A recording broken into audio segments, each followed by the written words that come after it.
Welcome, everybody. Welcome back to our weekly episode, our little get together on trend following trading. And as promised, today we have a special guest. Um, well, I promised last week as well. So, Andrew Beer, who has taken managed futures by storm and had a lot of success in a very good year, very good period with a great product, properly priced. He's checking all of the boxes and he's maybe I think he said before that he's been around in this fund or in this space for 15 years, and so that's what it takes. Sometimes it's a lot of perseverance, and I know everyone's very eager. So get your questions ready for Andrew. I listened to him yesterday. It's yesterday or the day before on the Simplify Spaces, and it was very good. And Andrew's a very good speaker. It's very funny. Tells good stories. He wants his stated one of his stated aims is to grow the managed futures pie, which I think is a very good idea, and we could all get behind that. And um, so yeah, I just wanted to say that I'm glad he's here. I know that he had some technology difficulties last time, so maybe that's a little interesting that he's got such a complicated and algorithm that knows how to replicate 20 CTAs, but didn't know how to update his Twitter app. So that's a pretty interesting situation. And well, anyways, we don't know. But maybe last week he just was trying to get us all fired up, all excited, and then he didn't show up. So now we're even more excited and can't wait. And hopefully this is going to happen. So without further ado, I'll invite Andrew to come up and he can. So my first question basically is just, you know, what have you learned? You've been given a lot of questions and grilled, and you're on a lot of podcasts and um, in articles.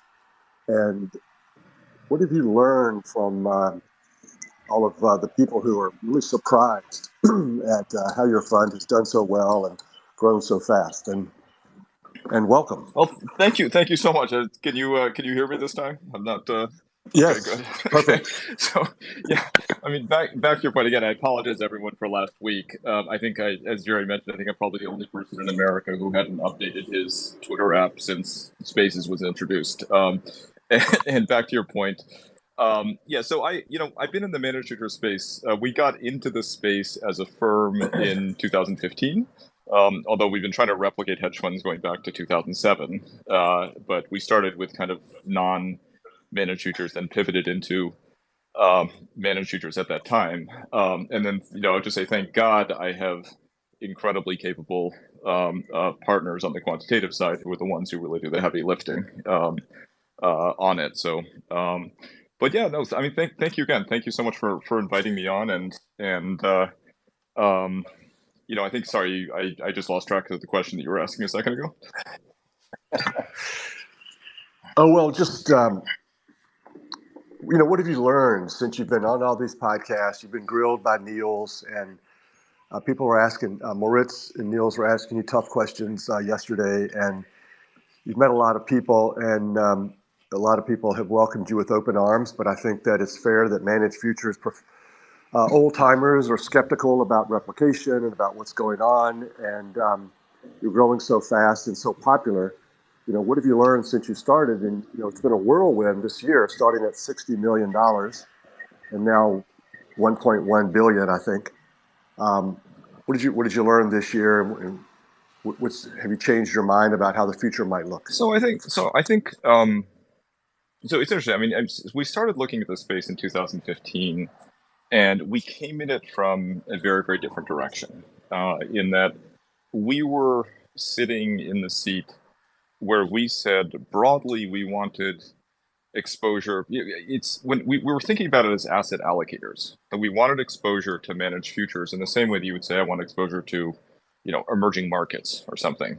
And when we started thinking about how we would get exposure to it, because again, I always loved the diversification characteristics. If you find something that can have zero correlation to stocks and bonds over time, and then make money when you need it the most. I mean, it's not a stretch to say that for an asset allocator, this is the most valuable diversifier on planet Earth.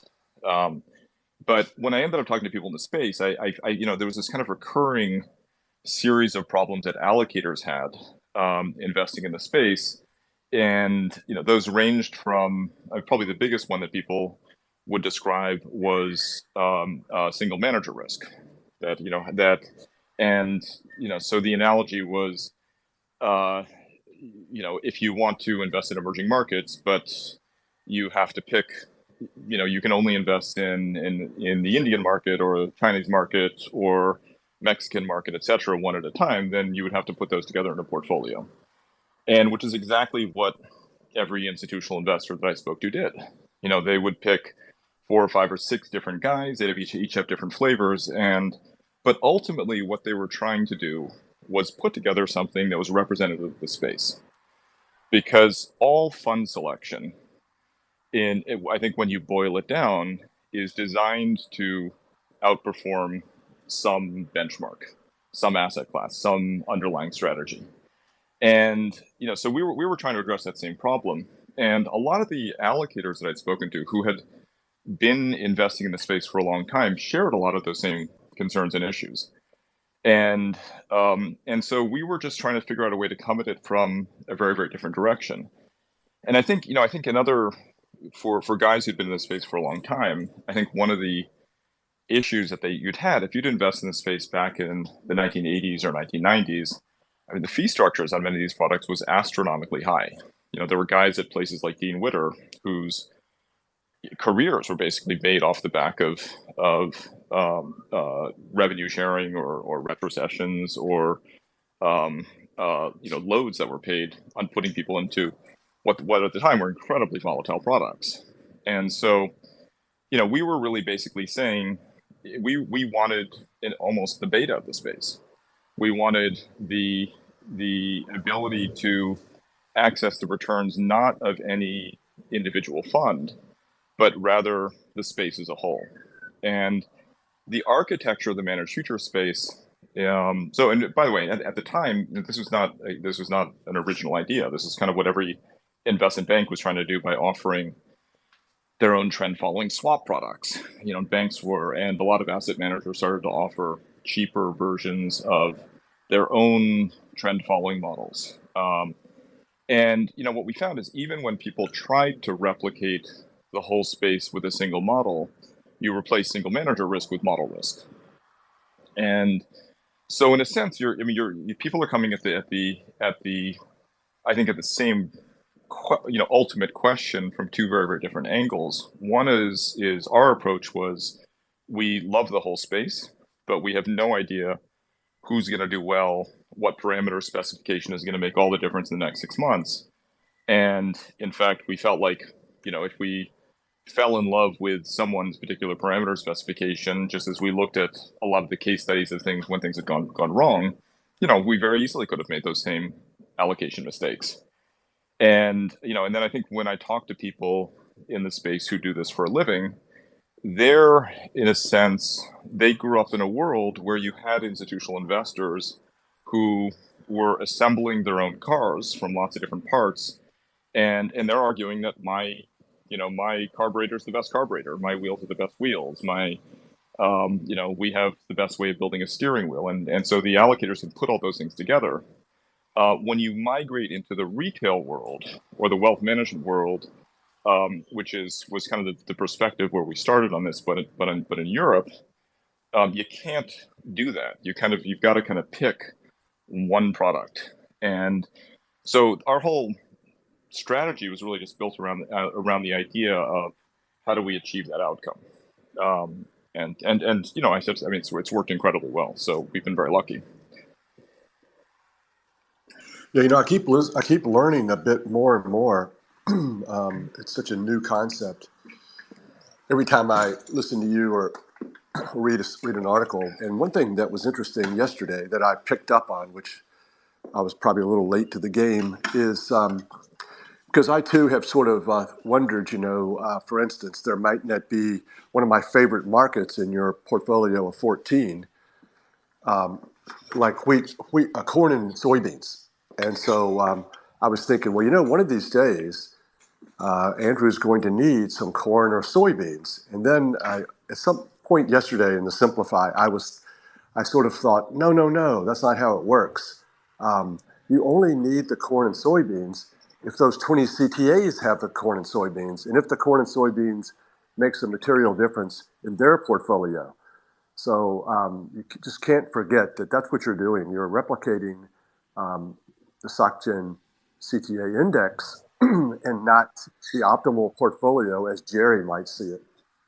Right, and I think that's why, and so we're all in favor of heterogeneity and diversity of approaches. And so one of the questions that was coming out the other day was, and just so everybody's on the same page, our starting position, and this is a kind of a starting position we have with a lot of hedge fund strategies, not all, but a lot, is this idea that you have a lot of really, really smart people who are bringing a lot of different analytical techniques or models or whatever it is to try to understand where the best opportunities are. But when you look at the actual implementation of it, they can have very, very complicated ways of getting to a relatively simple portfolio. And so, just a story that I've used is when Stan Druckenmiller made his very, very controversial and very contrarian inflation call in the beginning of 2021. And Tony Pasquariello from Goldman Sachs said, what are you doing about it? And he said he was shorting treasuries and buying commodities. And I think he also said he was buying emerging markets, which didn't work because China kind of screwed up all emerging markets. But again, the implementation wasn't about, at least from his perspective, it wasn't about trying to identify, no, I think lumber is the one that's going to outperform, and therefore I'm going to put all of my bet on lumber as my inflation play. And so that was actually, interestingly, that was the feedback that we got, same feedback that we got from guys who had been allocators to the space for a long time, because we run quant-based models, but the way that I approach due diligence on this stuff is the same way that I would approach due diligence if I was looking at a private equity opportunity, a deal, a single stock. Is I want to talk to as many people as I can who have experience in it. What can I learn from them? What can I build off it? And to our surprise, what a lot of these allocators told us was actually, in their experience, having invested with pools of guys, when they boiled down using their own risk models, et cetera, how people had actually made money over time, it did come down to a handful of instruments. And, it was always, every year was a handful of trades. And so, that works sort of philosophically very well with what we're trying to do, which is build a simple portfolio to capture the major exposures and factor rotations. And so, I think I think when I talk about diversity in this space, it's a little bit of like what we've seen in other areas of the hedge fund industry, where if somebody says, well, Tiger Global's gotten too big and they're just investing in these huge tech stocks, I'm doing something different. I'm going to find those underfollowed tech stocks which have $300 million market caps that nobody pays attention to. And so my source of alpha is going to be doing something different and more esoteric. And so what I'd expect to see in an area like managed futures over time, and sort of following the conversations, is if the far better opportunities are in more marginal markets, or smaller, less frequently traded markets, less core markets, then you would expect to see a proliferation of products in those markets dedicated solely to those markets that preclude the larger trades that then do materially better over time. And so then what an allocator can do is put together the building blocks. They can say, okay, I'm going to have, in the same way they do in traditional assets, I can have my cheap, consistent, reliable core allocation, which we're trying to solve, or we can have these these building blocks, these alpha contributing pieces to build around it and construct the portfolio that we want. Richard, how are you? Do you have any questions for Andrew? Yes, g'day, Jerry, and g'day, Andrew. Great to have you on Well, board. thank you. We've look over the last couple of weeks. We've obviously been very scared of you because when you come out with this replication process, we start thinking, "Hey, you're not going to replicate me, are you?" But I suppose we're all sort of trying to reverse engineer what you're doing, and in the process, a couple of questions did come to my mind, and I was thinking, in our world of diversified systematic trend following, that there's this weak edge that compounds over time, and it is actually a very weak edge. But what we find is we get maybe a handful of trades, a handful of outliers or anomalies that significantly boost our equity curve over the course of time. But by far the majority of our trades are, linear losses and linear wins. But then occasionally we get these big kicks.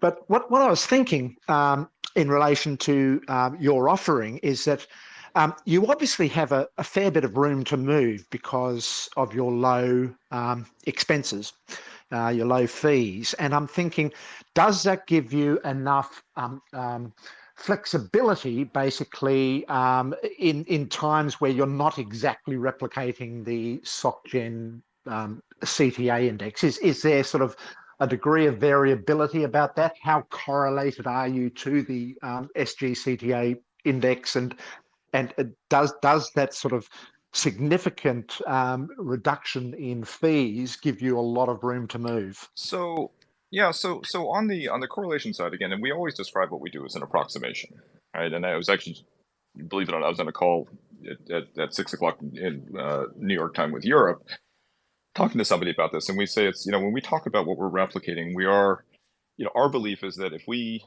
go long crude oil, because we see our models say that these guys are long crude oil, and maybe it's gone up a little bit or down from last week. What we're not saying is that we think if you did an X-ray scan of their portfolios, you would see exactly the same rate in crude oil. Rather, what we're saying is we think there's some underlying force, some underlying market phenomenon, whether it's the return of inflation, whether it's a broader commodity play, whether it's something that they're collectively picking up, and in the relatively short window that we're looking at, which is, really over the past couple of weeks of data, that crude oil happens to be a very good representation of that. And so, as an allocator, we had kind of a simple, the reason we went down so people have asked us, why kind of the broad SocGen, the pool of managers in the SocGen CTA index, which is half trend and half non-trend, as opposed to just doing the trend component. And as you guys know, there's been this, hot and cold thing about trend versus non-trend, and which is better over time. And, Winton is probably the poster child for that. But, we've had this sort of bifurcation in the industry. We always viewed the broad SocGen CTA index as most representative of what a pension plan or a sophisticated investment advisor, if you ask them, how did managed futures do last year, they'd point to the broad index. And so when we chose that, again, the idea was really, how do you reliably outperform that benchmark over time? And if we had presciently said back then, let's pick alpha simplex, we would have done it. We would have done it. But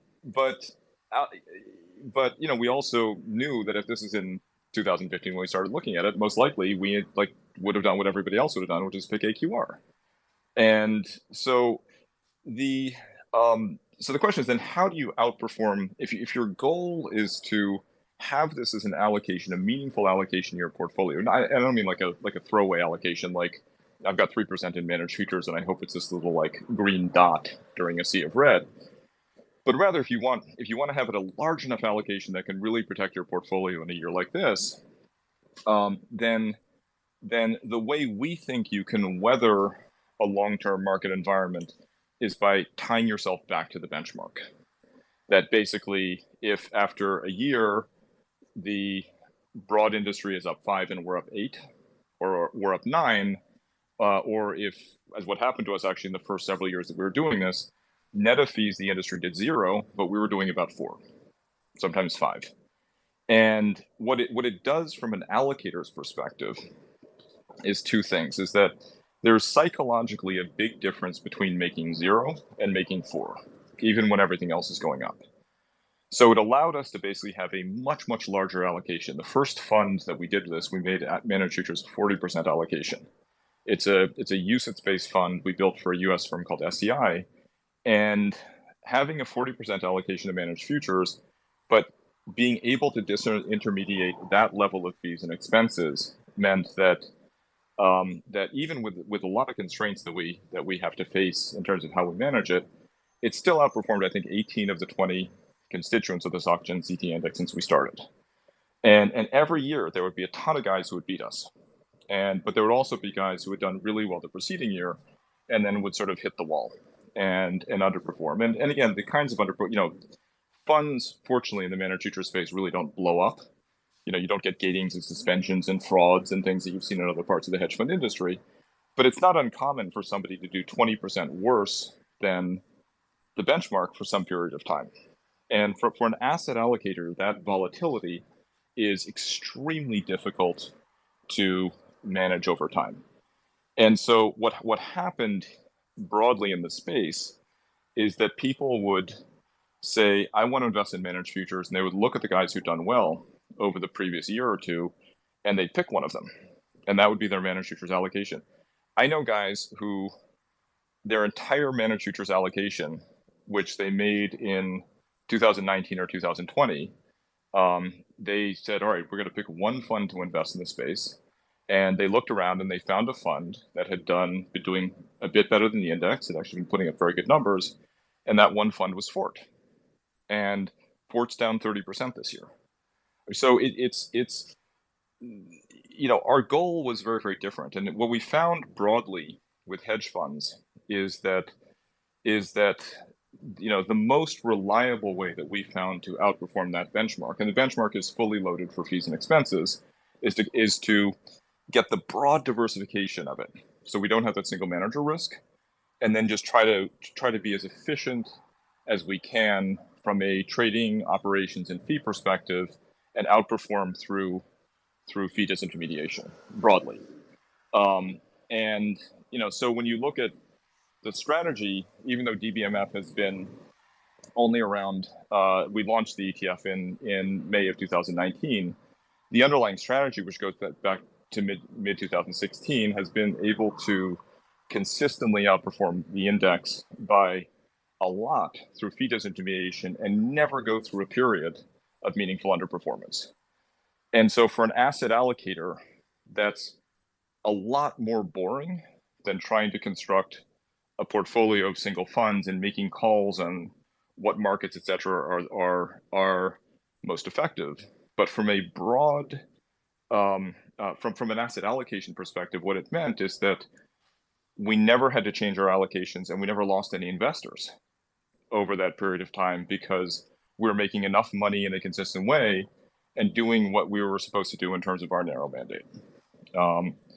So the fee side of it, I think is very, very important, particularly when you go through one of these long winters, which I hope we don't have anymore. Thanks very much, Andrew. That makes sense. Look, just one final question from me. You're not using underlying trend following models in this replication process, are you? So I was wondering, how do you protect yourself against adverse tail risk with your replication process? So we don't build our own trend following models, and we didn't go out and buy trend following swaps from banks for obvious reasons. When you say, so which tail risks specifically are you worried about? So let's say, based on your last few weeks assessment, you determine through your regression process that we will adopt this position sizing across these 14 markets that you're using, and you put your position on. Let's say, for instance, that in this particular instance, it wasn't perfectly correlated with the index, and we had a big tail event in one of those markets you were trading, an adverse tail event. So against your position, how do you protect yourself from that? Well, I think the short answer is we don't. We rely on the underlying funds and how they change their positions. And one of the reasons we look at large pools of funds is because, at least in my experience, those 20 funds are not going to do the same thing on that day. So one of the questions that I was getting asked on the Simplify spaces was, should there be protective de-risking? Basically, should you have something layered into the model so that in the one day out of 10,000 when the world stops trading or a particular market goes to zero or oil goes negative or whatever it is, how do you what stop losses can you have in place? And we looked for a long time at different ways of whether we could do an overlay. So one of the things that's very annoying as an asset allocator about managed futures is that you're sometimes long equities. And I remember I was in early 2018, I was in Europe, in London, talking to people about this fund that we have that has this 40% allocation to a UCITS version of managed futures. And we'd had our best month in January 2018 when equity markets melted up. And they said, that's incredible. Wow, you've got this 40% allocation managed futures and you made a ton of money last night. And I'm like, yeah, we're not hedged, guys. We have both of our skis are pointing in the same direction. The managed futures guys, equity markets went up every single day for the past 6 months of 2017. The guys that we're tracking love equities right now. And so we're very long. So we've looked at things over time, like, well, could we dampen it? Should we exclude equities? It was sort of fashionable in 2020 and early 2021, since nobody had made money in currencies in years. Well, why don't we do this without currencies? And what when we looked at all of those things, we just didn't find anything that had a better than 50-50 hit rate.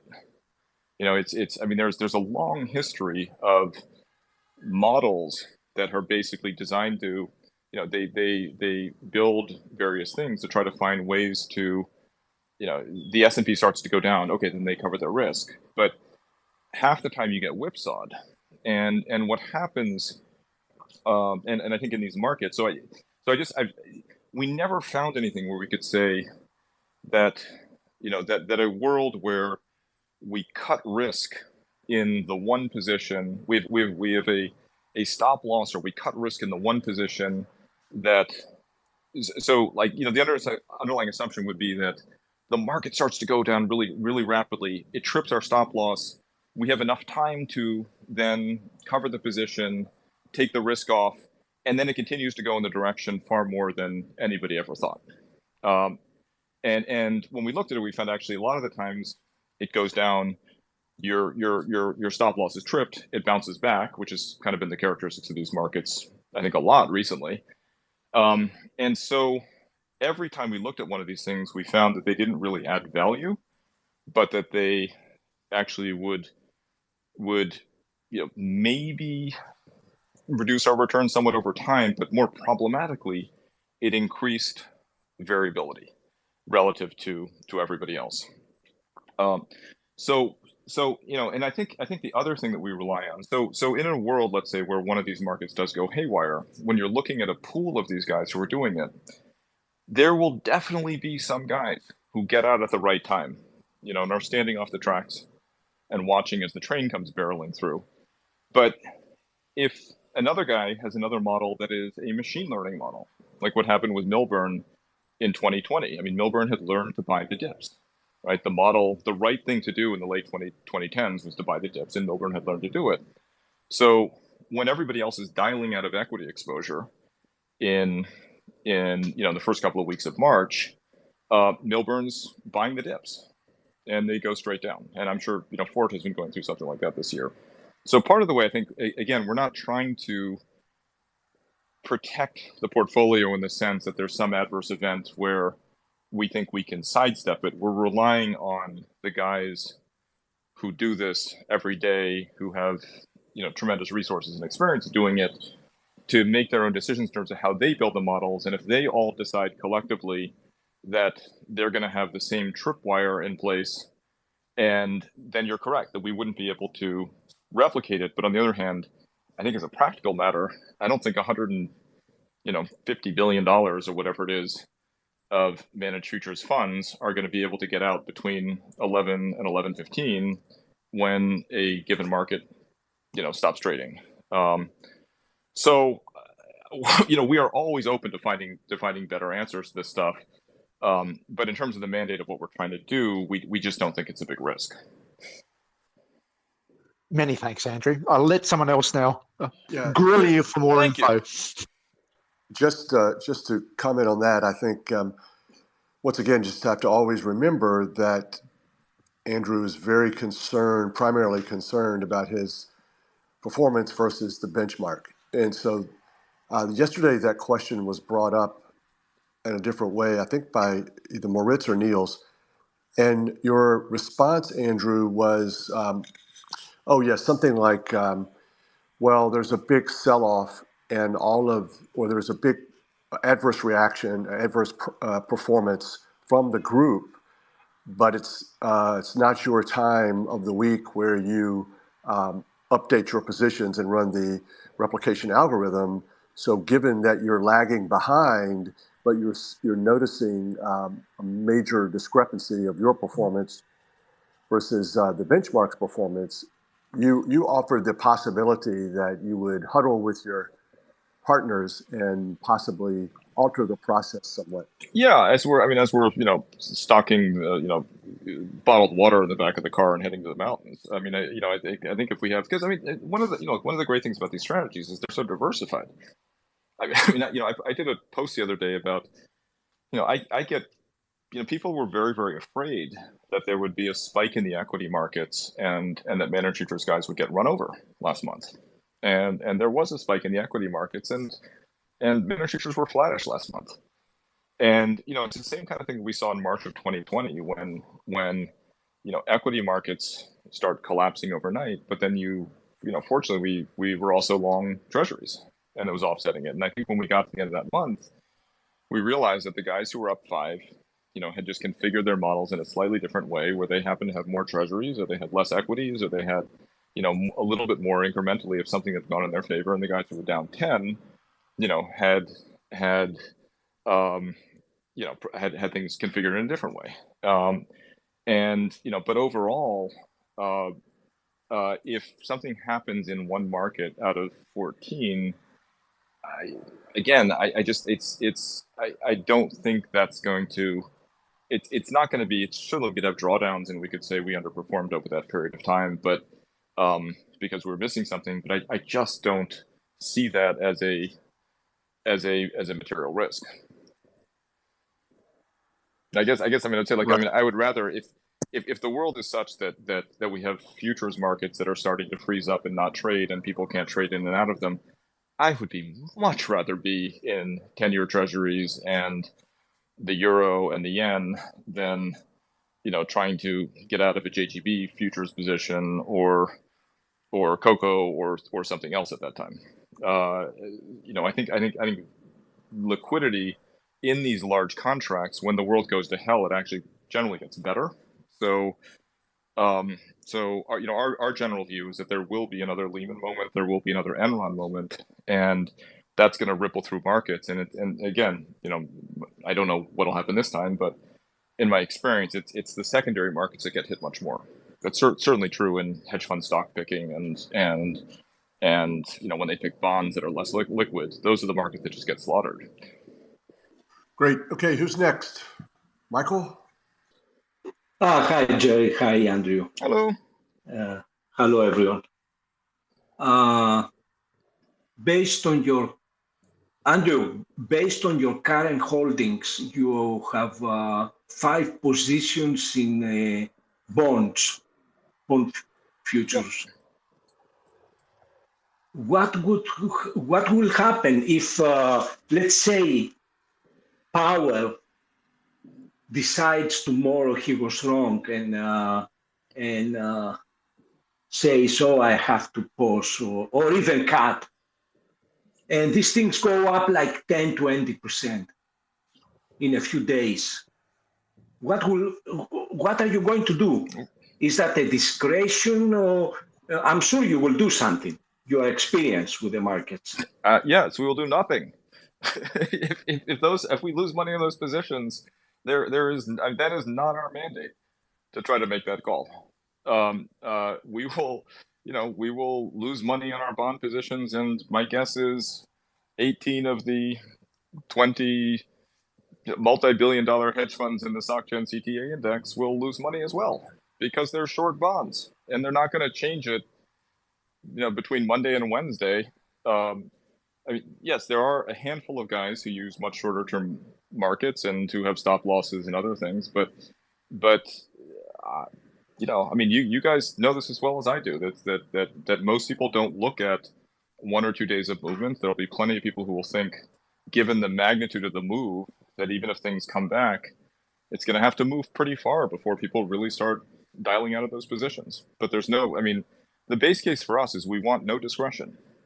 We want to let the models do what they want to do. We want to just accurately and follow along with what the underlying hedge funds are doing. And with 8+ years of experience, they don't change their portfolios meaningfully between Monday and Wednesday. And there are a lot of ways that you can prove that statistically. But I don't, from people I think who run these portfolios, I think they agree with that. The same thing that, yeah, it would happen to all of us. Oh my gosh, I mean, I'm on record as being the longest term trend follower ever, or one of them. So yeah, I mean, it's just something we have a huge position. Right now there is no diversification in interest rates. There's hardly none in currencies, and my commodities pretty much long as well. But there's quite a bit of diversification in equities, and that flips around. Where there's no diversification in equities, I'll be long everything. So this is just one of those things where we're going to get crushed with these moves. And I guess a few months ago there was a huge spike up in the bond markets, and we all lost 5 to 10% that month, May or June or something like that. So then it go right back down. So this is how we live. We're all trying to use as little discretion as possible, and I think it's very interesting because I think we've seen what success is for an industry, and it is embracing benchmarks and indexes, and the rest of us trying to beat them, and just like the S&P, and it's very difficult to beat the S&P. Evidently, I don't trade stocks only, but evidently I keep hearing how hard it is to beat passive, and so I think to some degree, this graduation, we've graduated a bit to at least start forming an industry that has a solid index and benchmark. And now, for the first time, someone can actually invest in it. That's the next step. And now we can all sit back and try to beat the SocGen CTA index and DBMF. So I was telling somebody this morning, there's an interesting when people think about indices, they think about it these kind of static entities, and they've been portrayed as these kind of boring, passive things. And Warren Buffett had this great quote about the S&P 500, and somebody said, "If you didn't have Berkshire Hathaway, what would you do?" And he said, "I'd put 95% of my assets in the S&P 500 and 5% in cash, and then not look at it." And they said, "Why? Like, why would you be confident in those 500 companies?" And he said, "Well, each of those companies is run by a CEO." And I talked to these guys, and they are incredibly hungry. And they're probably the very, very best person that organization has produced, or the person that they could find for it. You've got boards who spend every day, every time they meet, they're talking about how do we make this company better? How do we improve it? And so when we talk about, kind of the broad managed future space, I don't think there's anything mediocre in it. I think it's I mean, look at the intellectual firepower behind this space and trying to get it right. And so we want the industry to find ways to make their models more responsive, to make them, whatever that means, to find better sources of returns. if it means that, that we don't outperform by as much, but the industry overall does much better over time, because again, maybe there are sources that we can't identify, but we still do well because we in general, I think we're cheaper and incredibly efficient on the trading side. Then we root for that, and I think so. I think there's always this kind of Michael, back to your question. I mean, I think that's actually the question that should be directed at AQR and Alpha Simplex and Jerry and Man AHL, is and I think what they would all tell you is, if we thought we had a way to time and to figure out when these things were going to happen and when they were going to escalate, well, we'd have a different business. And we may have products that try to do that, but our core business, the return stream that we're trying to give you, is something that, as we were talking about a little bit earlier, is something where you're going to hopefully have a lot of singles, you're going to have a couple of walks, you're going to have some strikeouts here and there, but every now and then you're going to hit home runs. And this has been a year where you've had a lot of things converging. And my argument for the space and for the broader asset allocation community is that's not an accident. That's a nature. It's a nature. It's a characteristic of these regime changes that humans who look at the dollar yen in the beginning of the year at 115, they don't see a possibility that it's going to go down below 150. They look at it and say, wow, it was range bound between 105 and 112 for 5 years. And it's gone over the past year, it's gone from 105 down to 115. It actually broke through. It is too crazy for a human strategist to imagine that it could go to 150 in 9 months. And if he went on the record as saying it, people would think he's crazy, because 9 times out of 10, he would be wrong. And so the strategy is, in a sense, it's this brilliant way of basically saying, there's a lot that we humans don't know about the markets that we can't anticipate. And we know, I mean, our 20 years of studying human biases, we know that we're not good at making those crazy calls, because by the time that call lands, we probably don't have a job anymore. And so here's a strategy that is specifically designed to reduce as much of that human tinkering as possible, because if the human tinkering worked well, you'd have a lot more Stan Druckenmillers in the world, and a lot fewer the guys who keep, who were 100% confident that inflation would be transitory. Well, thanks, Andrew. I understand what you're saying. This is a zero-sum game in the futures, so there cannot be many winners. They've made $150 billion this year on 3 or 4 trades. Yes, it's not a zero-sum game, but it's not from each other. That's the whole point, right? I mean, this is a $400 billion industry out of a $100 trillion asset management business. It's tiny. And so if they're sweeping up nickels from other participants who aren't picking up on these trades early, that's a broad-based source of alpha generation that is incredibly valuable. I literally think that if you have a portfolio of stocks and bonds, you should drop everything and be thinking about how do you bring managed futures into it. And but I think, the people who've been doing this for a very long time and who know this business infinitely better than I do, I don't think they think that a lot of discretionary overrides and tinkering with the models during the week adds any value. Yeah, no question about it. But there is this issue with your big position in fixed income. And although I agree with what you say, I just posted in my Twitter a chart that shows that TBF long position has more than explained the gains in DBMF. And that's why I asked the question. What's TBF? It's the short 20 plus treasury bonds ETF. It's in my. Of course, we've made money on short rates, but that's a spurious comparison. I mean, we've made money. The biggest moneymaker this year has been being short the yen. And of course, that's tied to an underlying fact. I mean, managed futures have made money this year because they've correctly saw that inflation was coming in. And the manifestation has been in the commodity markets, it's been in the currency markets, it's been in the fixed income markets, and to a lesser extent, but to a certain extent, in the equity markets. And so that doesn't, yes, both have gone in a similar direction because rates have moved, but that's spurious. It's not an explanation.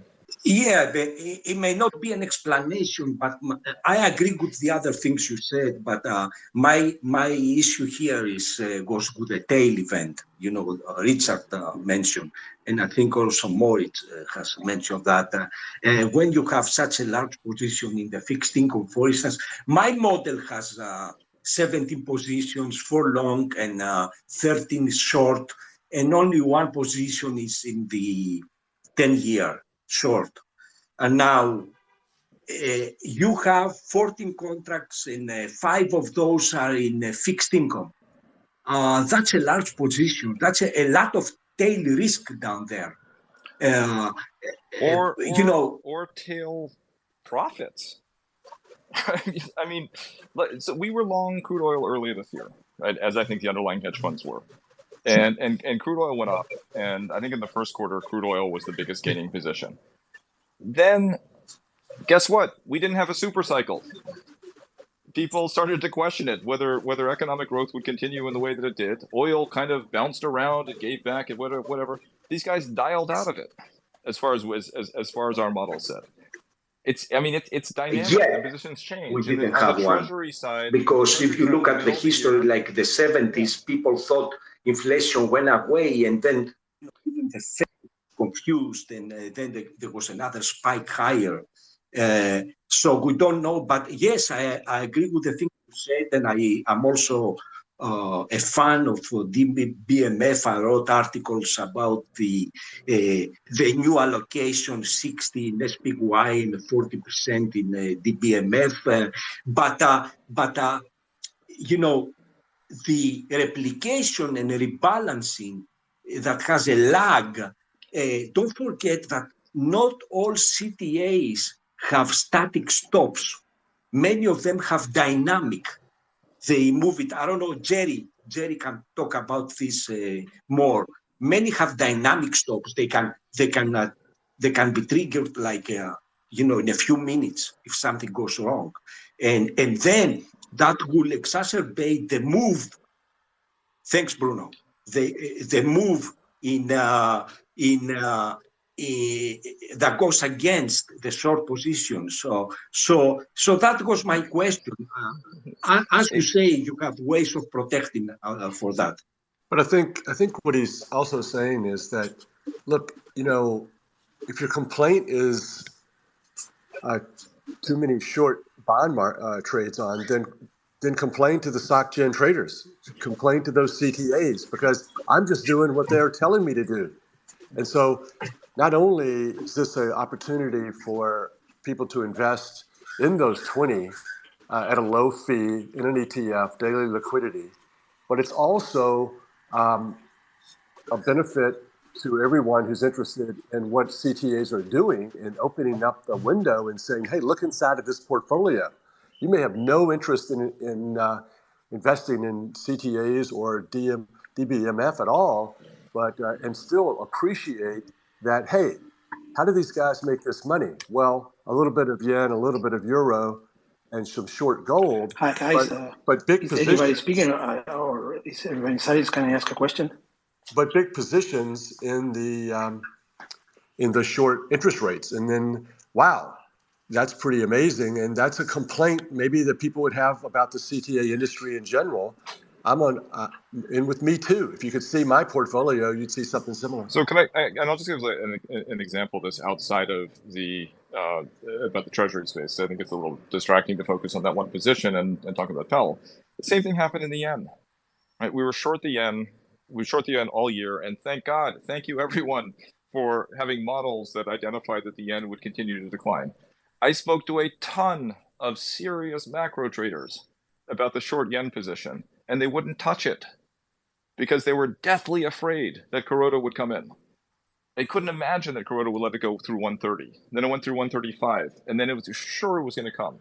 Then we went through 140, and you had this kind of quasi-intervention, and it moved 2 points, not the 30 points that people remembered from when it basically, eviscerated Tiger in the 1990s. And so discretionary stuff is absolutely fine. It's just not what these guys do. And whether there are stops in one particular model, one particular portfolio, can make an enormous amount of difference. And if people here have figured out how to incorporate those into the models and sidestep the problems and make infinitely more money when things are going in the right direction, I am all in favor of that. It's not what large managed futures hedge funds do on a day-to-day basis. Hey, hi Andrew, hi Jerry, hi everyone. First of all, thanks for sharing your knowledge with us, Andrew. It's amazing. You do have an amazing product, but the thing is, what brings us together in this trend following space is that we are paranoid about the left tail. Yes, and I think that's why Richard brought this point. That's why Michael brought this point, and that's why I am bringing this point now. So I get it. That from what I heard until now, I think that you're kind of a second order trend follower. You're following the trend followers, and that's amazing. And correct me if I'm wrong, but from what I understand is you're not worrying too much about the left tail because you can rely on the trend followers that you are following. But do you have any, I don't know, any mechanism that will try to somehow forecast where these trend followers will hit their stops, or will you wait until that shows on their performance for you to adapt your positions, your portfolio? Yeah, so it's definitely the latter. If I thought we could build one of the former, I would love to have it, right? You're right, and I think the interesting question is like why people are obsessed with a left fat tail is that's, I think, such an interesting commentary about the intersection between the human component of building these models and designing them and what you're seeking to achieve, and then this quantitative or systematic implementation of it. So our risk is that we rebalance the portfolio on Monday, and these guys en masse did something, or we rebalance the portfolio on Monday, and these guys en masse do something on Tuesday. We have no way of proving that. And by the way, not only do they do it on Tuesday, but they're all right, because we've replicated hedge funds who have moved faster in other areas, who moved faster out of positions than we did, and if they were right all the time, we would materially underperform hedge funds over time. In reality, sometimes they de-risk, sometimes they're de-risking for non-economic reasons, like they don't want to, they're down 10, they can't afford to go down another 10, so they kind of cut risk. But I think the way that we've tested it over time is, we've looked at, fortunately, there's very, very good data on hedge funds on this space, not just through things like the SocGen CTA index, but also through mutual funds and UCITS funds, et cetera, that also do report daily. And the way that you test it is basically say, let's look at these things over very, very long periods of time, and then look at those periods where you would say that was a really scary period of time. And and was there evidence, for instance, in March of 2020, that people moved in such a short window that we wouldn't have picked it up? And or what about the Omicron weekend in 2020 when everybody kind of had skis and ski poles kind of pointed in the same direction and then got reversed on a very ugly, illiquid Friday. And we've never seen it, right? We've never seen a period. And other ways you can test it is you can say, what if we didn't rebalance on Monday? We got the signal on Monday, but we forget to rebalance for a week, and we forget to rebalance for 2 weeks or 3 weeks. And what it does is it paints a picture of the rate of change in the underlying portfolios. And what the rate of change in the underlying portfolios has said to us is that even looking backwards, we get a clear enough picture of their positioning today. And if we rebalance in a week, we're doing it fast enough. And again, it's not perfect, but what I would expect to see is, if there is some major dislocation, it's probably not one. In certain periods of time, there's going to be a big underlying trade. So right now, I think we all have some pro-inflation trade on in some way, shape, or form. Michael's point is a good one. If Powell came out tomorrow and said, "Never mind, I'm calling it off," and I just called Putin, and he agrees, he's calling it off as well, equity market's going to be up 30% in a day. I mean, I have no idea what even happened to the markets.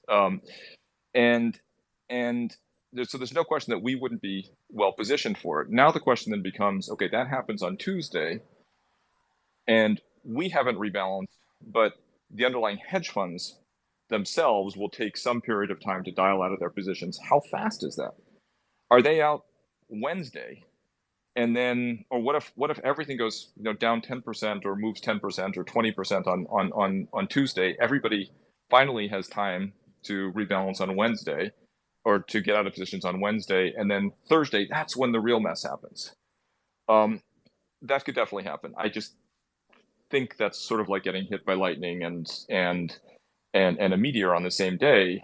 And if it happens, I think we've got much bigger kind of structural problems in the markets. And that's where we kind of go back to, if that's a scenario that we should be worried about, then I don't know what side of those trades we'll be on necessarily, but God, I want to be in the deepest and most liquid futures markets at that time. I don't want to be in single stocks. I don't want to be in bonds. I don't want to be in real estate. I don't want to be in anything else, because that's where the people are going to start falling through the market ice. Yeah, I get it. Hey, Jerry, I apologize. I actually have a 9:00 call coming off that I have to hop onto. But first of all, I thank you guys so much for the time, and I am more than happy to engage in these kinds of conversations, either in, continuing to do so in forums like this, or just have one-on-one conversations with people, because, I'll be the first to tell you that I am constantly trying to learn about different aspects of the space, how people approach things, how people think about things, and debate these issues. I think it's just how we get, smarter and share ideas, and it's, look, I'm just incredibly grateful for the opportunity to participate like this. Well, thanks for coming on. It's been a blast. And of course, you're always welcome every Friday morning at 8:00. You don't have to be the center of attention all the time for a whole hour.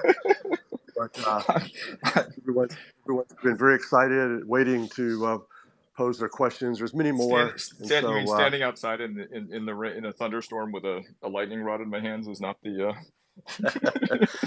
It's been fun. Thanks for coming Good. on, and definitely we'll do it again. Good. Thank you all. Thank you all so so much. Really appreciate it.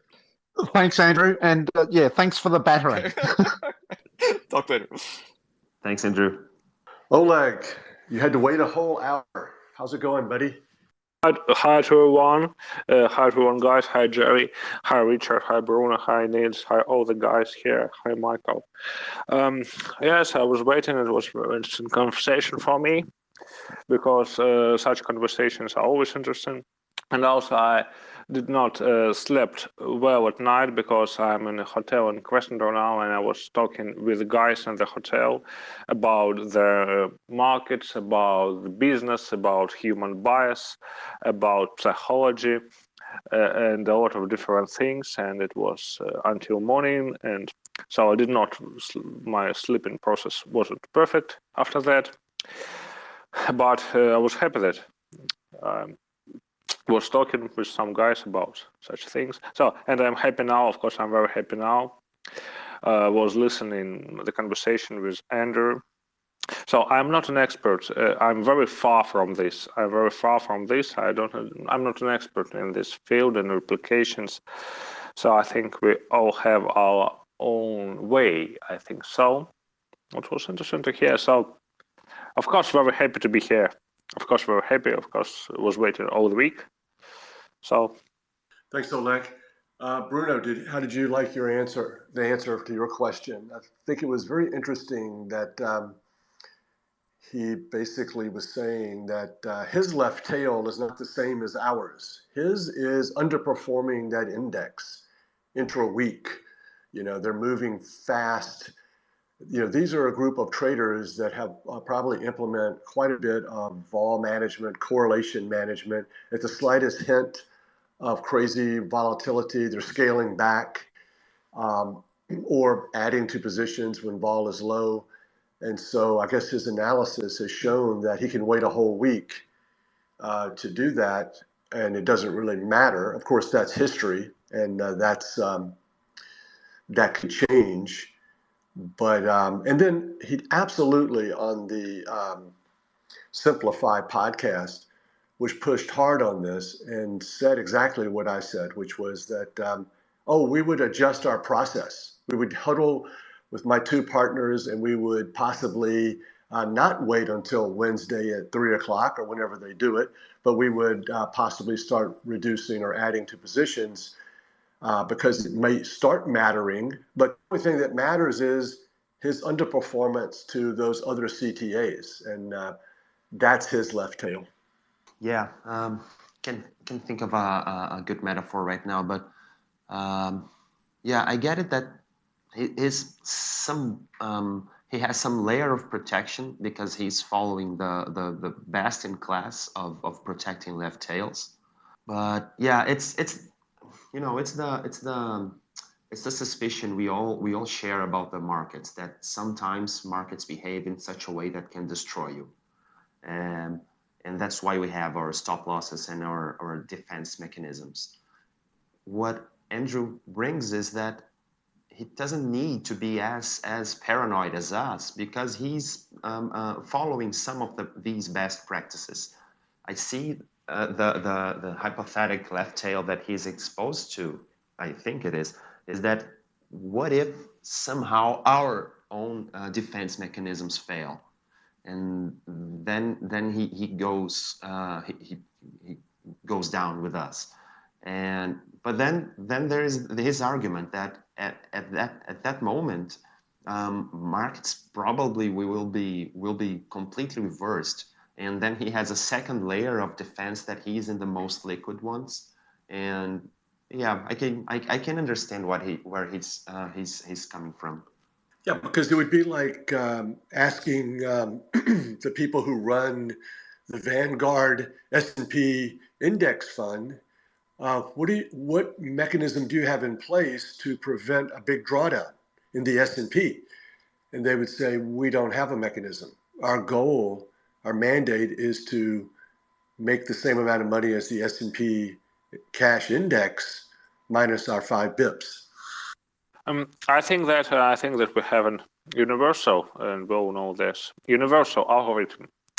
I don't know about this replication, guys. I really don't. But we have with trend followers, with traders, we have universal algorithm. So not all, yes, like Bruno says that markets can destroy your account, but our system is organized in such a way to our account to survive in maybe mostly market conditions we have ever seen before and we can face in the future.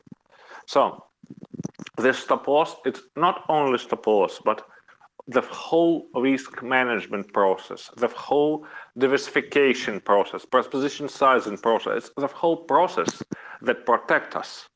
So I'm talking now about our business, about how I understand this.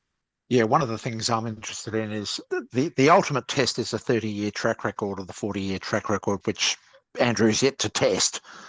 I assume that there is a different level of risk with replication. So, it approximates what a trend follower does, but there must be the assumptions in replication itself would bear its inherent risks. And I'd be interested to see after say a 30-year track record, there will inevitably be moments where DBMF has its issues, and I'd be interested to know what those issues were and what were the causes for those issues, because it's not carrying the same type of risk as trend following per se.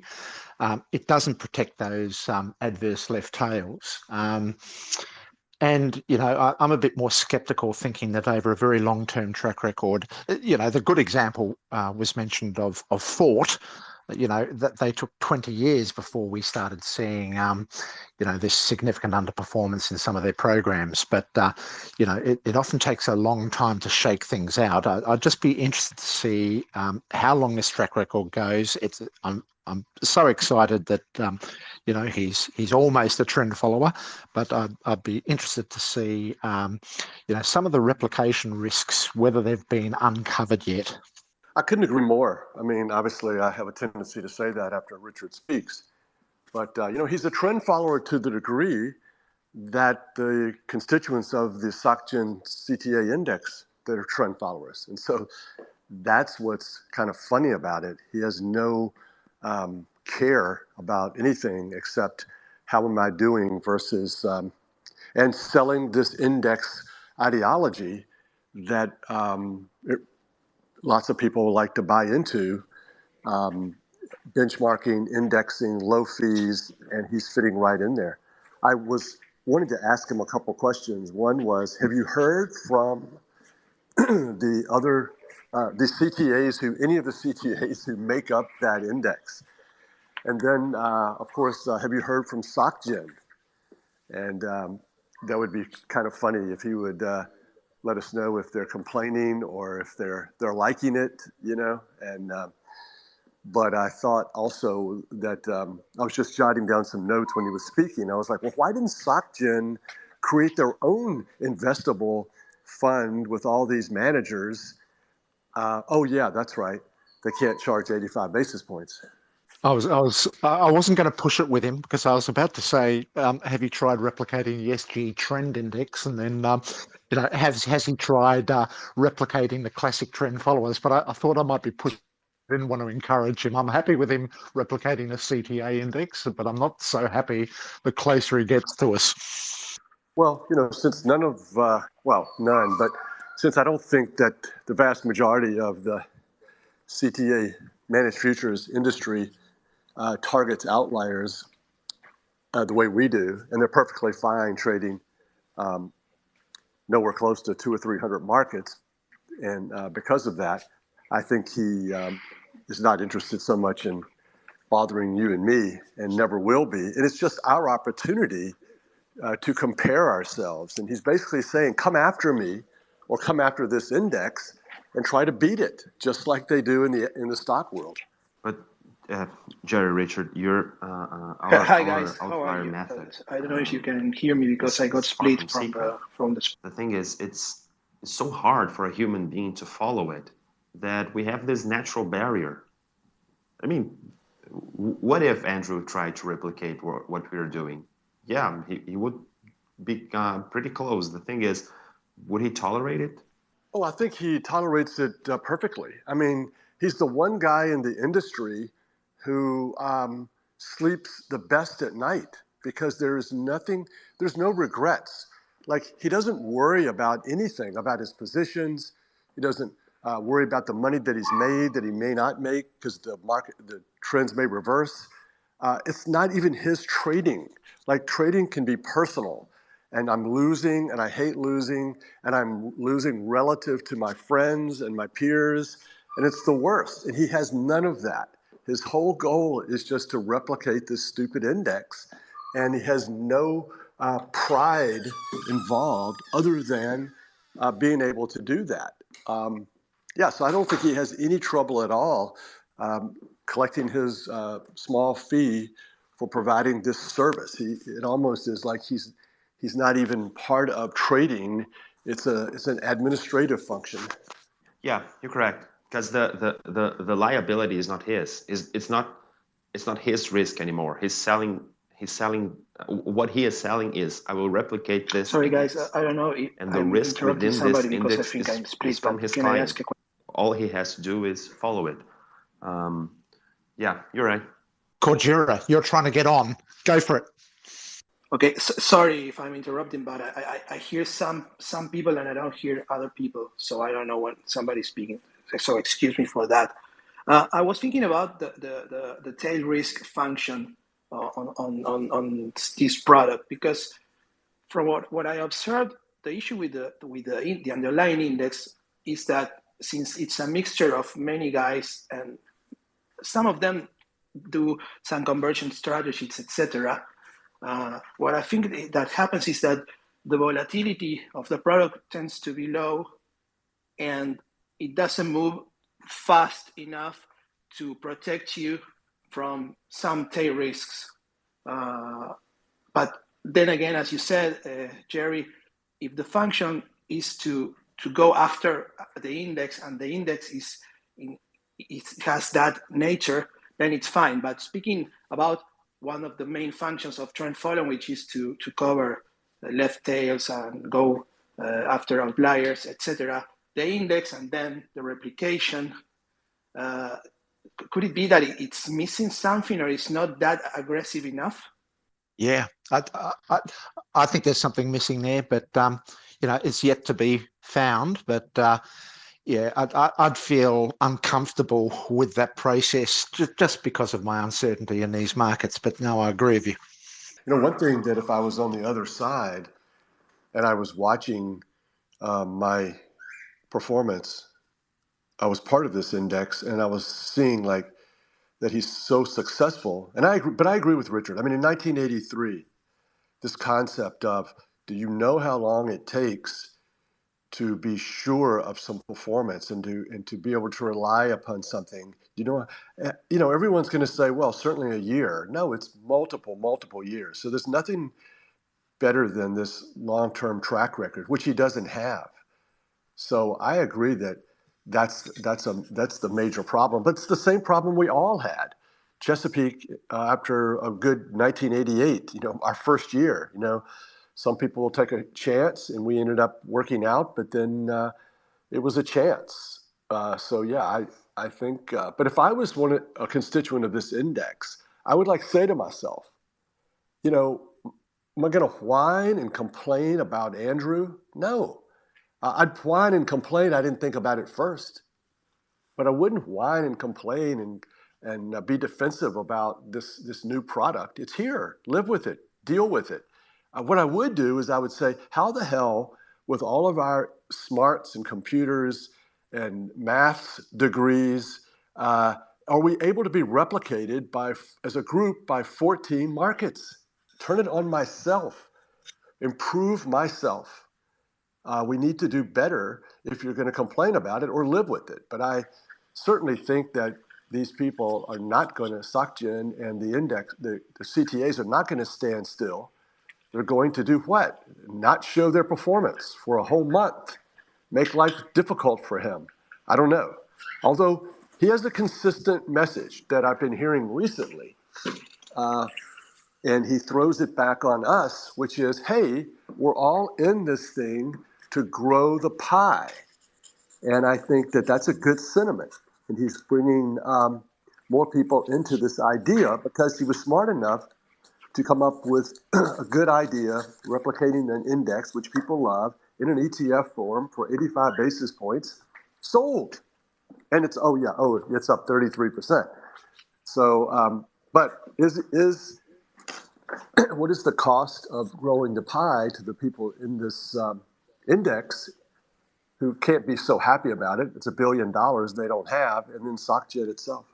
Yeah, it is in his best interest to grow the pie, because being completely cynic here, but all he needs is a big CTA trend following industry for him to follow.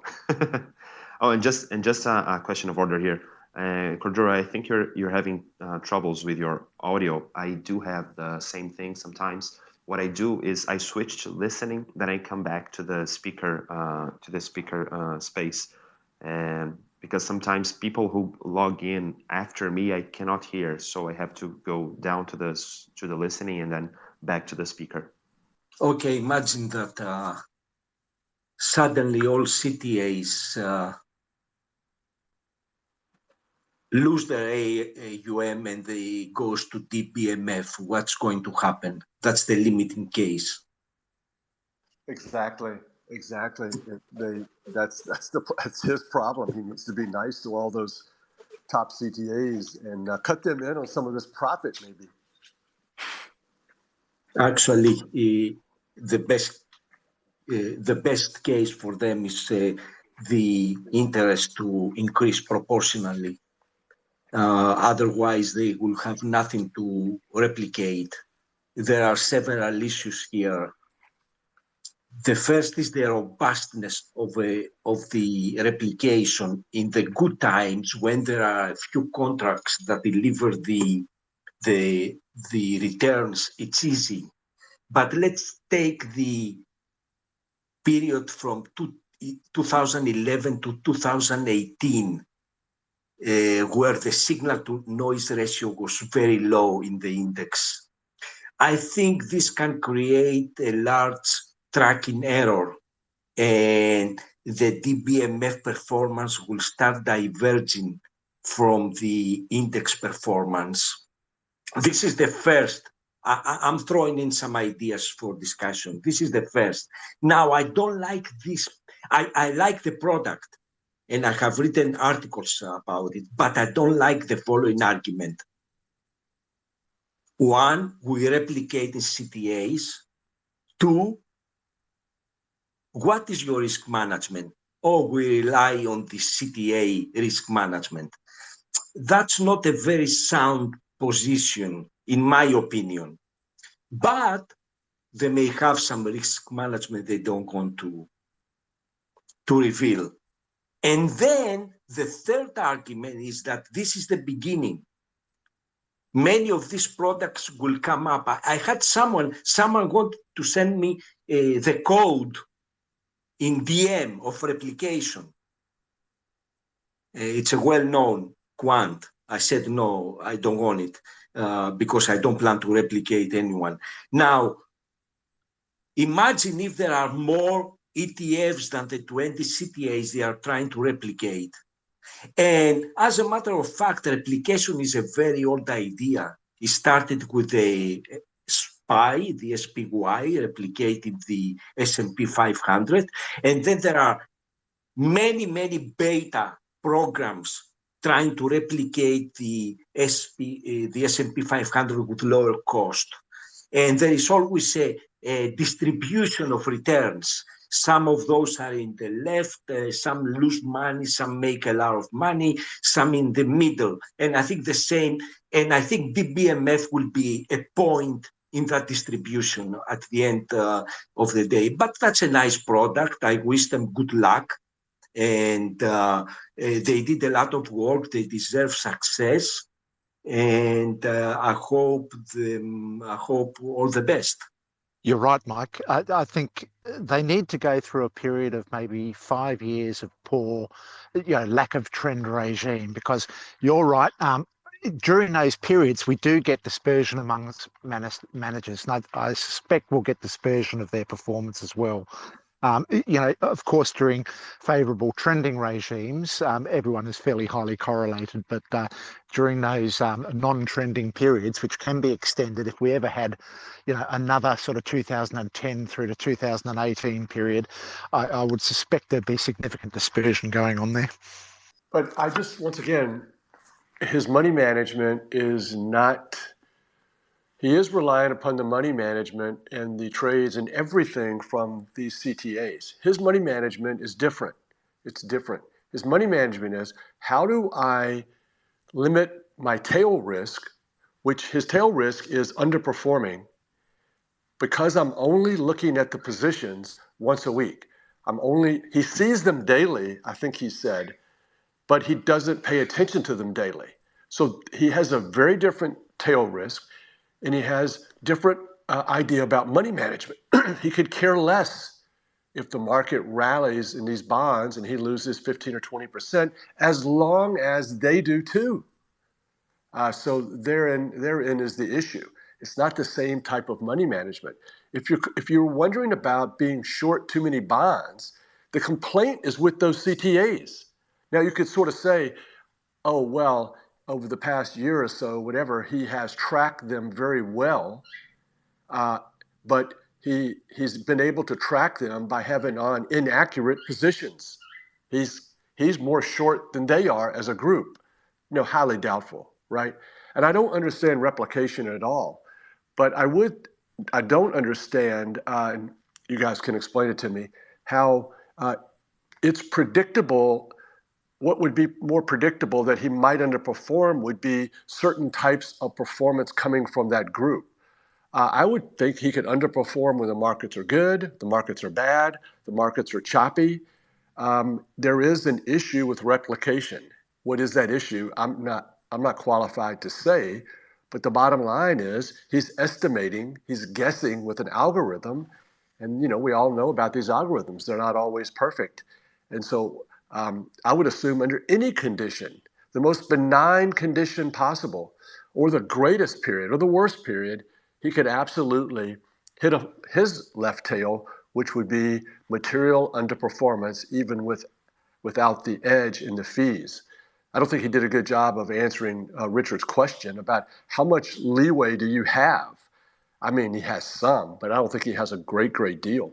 Yeah, it's a flash crash like the Swiss collapse or something like that, something that can happen almost instantaneously over a few days, where I suspect he could be caught out. So his 14 markets, they're probably very solid markets, giving very broad cross-asset representation, to then enable him to replicate what these CTAs are doing with much larger and more diverse portfolios. So it's always an approximation game with his replication. So his position sizing is therefore utilizing his spread across asset classes to mimic what they're achieving maybe with different markets. But 14 markets, when you're dealing with CTAs that might have 100 markets, there's inevitably going to be some market in there sooner or later that's going to have a flash crash. But when I look back to 2014 with my trend following, I think it was 2013, 2014,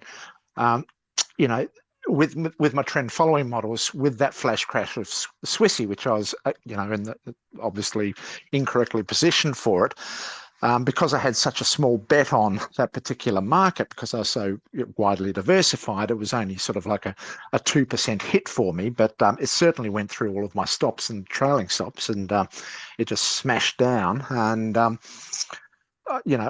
whilst it was a small dent in my portfolio, with only 14 markets, with this fairly substantial position sizing, you'd have to think it would be a much bigger dent for someone like Andrew. That's right. That's a very good insight, because I see that as one of the major issues where I'm famous for saying that he can replicate a group of CTAs with 14 markets because they're not hunting outliers like Richard and I do. They're continuing to, if that yen and that euro and the pound, like he would say, I don't even have the pound. Well, it's because the pound might be in those portfolios of those 20 CTAs, but they've all managed it. They correlation managed it. And so they've taken that outlier and squashed it down. And so it looks like the yen and the euro, or more so than it would in my portfolio or Richard's. Now, ironically, he doesn't have the Swiss, but it won't be the Swiss next time. And so since he could easily say, well, I only need a couple of these currencies to replicate a whole basket of this currency move, then that will work. But if one of his two currencies is the one next time that has the big crash and becomes this outlier, negative outlier, as relates to all the other currencies, then you're right. He will have a major problem because you know what? Those two currencies or three were not good replacements for the whole sector. 15 more minutes of talking about Andrew, and we can match last week's talking about him when he wasn't even here. So feel free, anyone, to change the subject. Niels, don't you want to chime in? While Niels is getting together, I listened to his podcast with Jem the other day, and Niels read off a quote in relation to the issues with the Sharpe ratio, and I just absolutely adored it. And I was doing fist pumps in the air as I was listening to it on my bike, and I don't expect him to have it with him today, but yeah, I hope he can sort of share the general idea with us. I'm sorry, Richard. I just missed your question. But my takeaway from this speak today with Andrew is the following. He's right in pointing out that there is single manager risk, of course. But what he doesn't point out is there's also single replicator risk. So that to me is something that I'd like to talk to him about at some point. And I think in many regards, he's actually right. The fact that, managers are generally quite slow in changing their positions. My guess is that most of the bigger managers, they don't really use stop losses. We manage our risk using other techniques. So I'm not so concerned about that part, but I am concerned about this single model risk, as I tried to explain it yesterday on the Simplify space. And therefore, this single replicator risk, I think that is just as important as the single manager risk. And I actually think with single manager risk, I think it's probably smaller because all of the managers who are in the index, I mean, they've been around for 20, 30 years. So I think comparing that to Andrew's firm is probably less of a risk, really. But I like what he's doing. I think it's good for the industry. It gives us something to talk about. And maybe at the end of the day, he's just catering to one specific group of investors, mainly the RAs and the financial advisors. And for them, maybe it is better just to buy the index, so to speak. So I'm kind of in both camps. But Richard, if you want to ask your question again, I'm happy to comment on it. Sorry. Yes, Niels. Now, it was just your conversation with Jem you had with him this week. You mentioned a quote in relation to the Sharpe ratio, and I know I don't expect you to have it there with you. If you did, that'd be fantastic. But I was fist pumping in the air when you were reading that quote out, going, yes! And it was just marvelous. Yeah, no, and I remember now. Yeah, it is this thing about people who live in this sharp world where they don't take into account a lot of the risks that we worry about and that our models are designed to handle. And in essence, maybe the world, as I believe, is really changing significantly, whereby this sharp world will be not the world that people think it is, and potentially could be much more risky than our group, where we don't really focus on Sharpe. We accept it's going to be low, but it's robust. Like the old David Drew's quote, right? The most volatile strategies are the most robust strategies. Yes, you could probably equate this sort of phenomenon as Sharpe to this sort of carry regime we've been experiencing. I wouldn't be surprised if they were highly correlated. Yeah, completely agree. Yeah, Jerry, on another note, I wrote an article the other day. I have a link in my Twitter with statistical analysis. I show that the systematic traders and discretionary traders, CTAs, they had the same performance since 1987. It's both the same materially, but also statistically. I use the top CTA indexes and discretionary traders index from Barclay Hedge for the analysis. I wasn't expecting this, but then I found it in another paper someone sent me that confirmed my findings. Do you have a comment on this? Well, I I was just wondering, how many of these managers are real trend followers, and to what degree they trend follow. And I suggested to you that it would be good to pick a manager that was more of a let profits run and target outliers like Mulvaney, and try to see how he compares. And I was wondering, like, how do you know? I mean, what is the rule for knowing, coming to these conclusions? I was having a hard time with that as well. Well, the index of the 20 top CTAs, from Barclay Heads, it's like 19 of them claim to be systematic trend followers. So, that's what they say. And the discretionary are discretionary. I don't think any systematic trader will say I'm discretionary. So that's what they claim. Anyway. Yeah, but I mean, I'm sort of I'm negative on managed futures CTAs in general because of the proliferation of rules and the complexity and the lack of in the overwhelming amount of volatility control and correlation control and so I've tried to summarize that it's sort of dangerous to get beyond one entry, one exit, and a stop loss. And that type of trend following system will produce a large sample size of trades and be as robust as you possibly can get. And I was even making fun yesterday of this double line in saying, like, when are they going to stop? How many rules is too many? Do they even sit around and think about this? And I have no evidence that the majority of managed futures doesn't give a crap about robustness in the traditional way that I look at it, which is counting that sample size. I can get on Twitter or a podcast or a panel discussion, and I am the least qualified mathematician on the stage and the only one concerned with the sample size of the trades.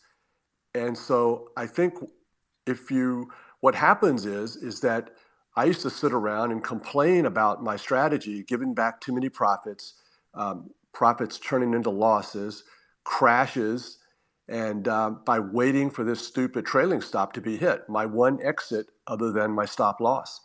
And so if I would have overridden that system and gotten out prior to that breakout exit, everyone on the planet would have said, well, that's discretion. You screwed up. You shouldn't have done that. Of course you made less money because you didn't follow the system. My contention for many, many years has been that this is exactly what CTAs do now. They write a rule for it. And so I'll just write a rule. I don't want to wait all the time. Some of the times, if I have to wait for my long-term exit, I'll give back too much profit. So let's just write a rule that gets us out prior to that. And then let's write another rule if we need to. So they write all these rules. It becomes very low sample size, and it starts to look like discretion. It's systematic discretion. And so I have no doubt that when you take managed futures CTAs, because I'm in such the minority, there's 3 people I know that don't do things like this: Chesapeake, Richard, and Mulvaney.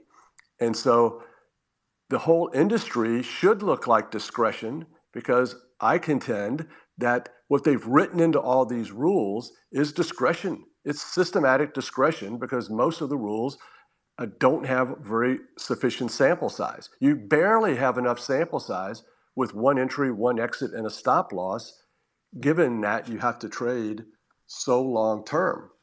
And so I'm not surprised that it looks like discretion, but this is what clients want. This is what these firms want to deliver, and they have billions of dollars under management, and I don't. Hey, hi Jerry, hi Richard, hi everybody.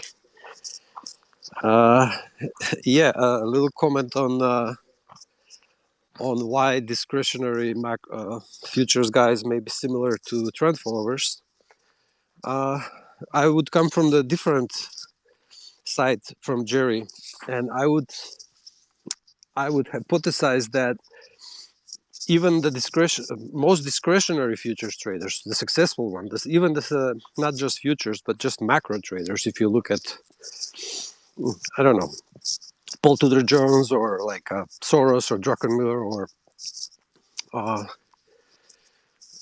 all successful discretionary traders, macro or futures, are in sense have to be trend followers.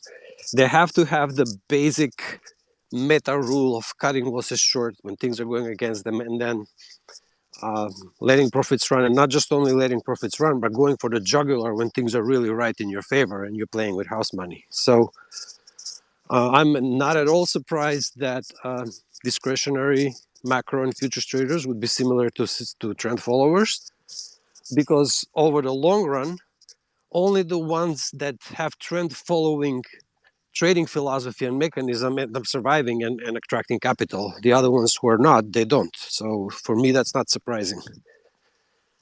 Excellent explanation. And I also wanted to comment to Andrew, and I agree with Richard's and Jerry's not conclusion, but a comment about Andrew's fund. And I was thinking about it over the week, that the risk, like, so his tail risk is the tracking error risk, basically something that makes his tracking error just go negative. So he loses a lot and the index doesn't lose a lot. And one scenario where that can happen is from his universe selection. So as we mentioned, the Swiss franc. So basically, so if there are 12, let's say there's 12 or 20 currencies, if most of the people in the index trade 20 currencies plus and 20 interest rates plus futures or swaps or whatever, if he's trying to replicate interest rates with 3 markets or 4 or currencies with 2 markets, so replicate a 20 instrument market with 2 instruments, if a tail event happens in one of his 2 instruments that he picked, he will significantly have a tracking error for against the index, because that tail event in that one market, like the Swiss franc, let's say, will be out of 1 out of 20. Let's say they were all short the dollar and long currencies against the dollar. Swiss franc was just one of them. It lost them a lot of money, but it's 1/20th of their currency exposure. For Andrew, that will be 50% of his currency exposure. And that tail event will take him out. So this is the risk of, as I said, selection bias. And how in normal times, in linear times, you can do a regression and a factor analysis or principal component analysis and compress a multidimensional space into a much smaller dimensional space, a 20-dimensional space to 4-dimensional space. Except for those rare occasions when the 4 dimensions, the 4 vectors that you picked to replicate the 20 vector space, you were just unlucky to pick 2 of them which are gonna have a tail event, which the more complex space is nothing. It's really nothing because it's 1 out of 20, but for you it's 1 out of 2. So, and this risk can never be mitigated. Whenever you try to replicate a 100 future universe with 10 or 15 futures, you will always be exposed to this risk. And this is beyond going beyond, again, I agree with Niels and others. He's talking about, oh, they don't like models and they don't like one funds or AQR or HL because of the single manager risk. As I agree, the single replicator risk is much bigger than the single manager risk. As Michael said, if there are 20 replicators, and I don't see why there can't be. I mean, I can. The math is old. Everybody has computers. Everybody has the data. So if there are 20 replicators, he's just one of them. One of them will be doing it every day. One of them will be doing it hourly. Another one will be doing it with 30 markets. Another one will be doing it with. So there will be different replicators trying to avoid the pitfalls of replication as they're being found out and known, as the market uncovers them. And that's the same with every new industry, with every new product. We can only predict from previous knowledge as to what these issues may be, as we're trying to do now, but ultimately the market will be the one. When market kills off somebody or just make somebody go bust, the other ones who will start being replicator and do what he is doing are going to have some protection for that thing not to happen. So yeah, this is what I wanted to comment. Spot on. But I think that you bring up a good point, which is the size of the bets, and that's what Richard has reminded us way back when, where he said, "Look, the ultimate benefit to this to adding more markets and diversifying is being able to bet small, to make each one of your bets for each of your trades in the markets smaller and smaller. Keep adding. So we talk about that, letting profits run, playing for these outliers, trading 200 or 300 markets, or as many as you physically can. And so, okay, then the response can be, I don't need to trade 200 markets. I can trade 65. I can trade 50. Why trade all of these markets?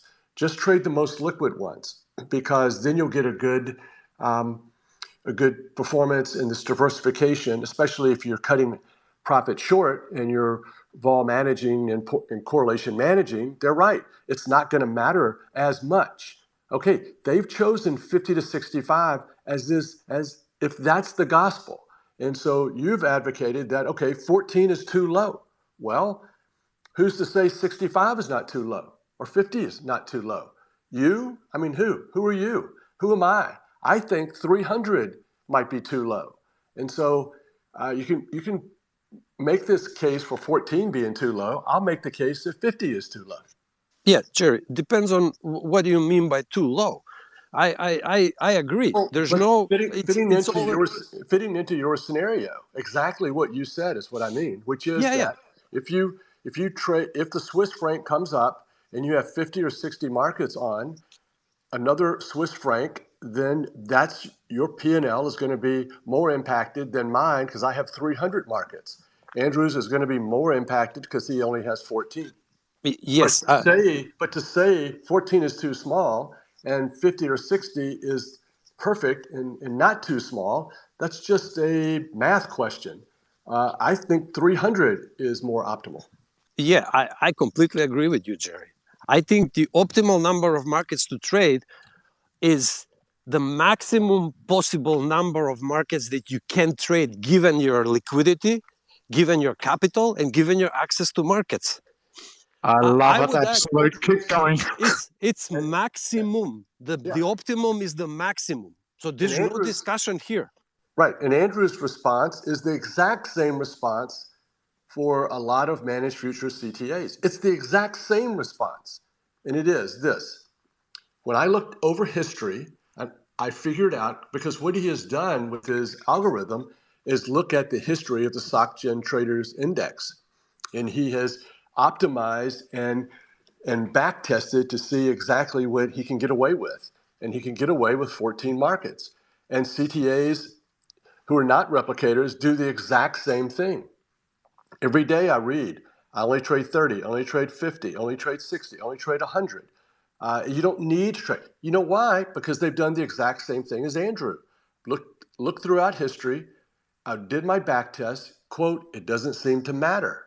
And so I say, I know it doesn't seem to matter, but I'm going to go for 300, maybe 400 markets so I can trade even smaller, because it's not whether it has mattered or not.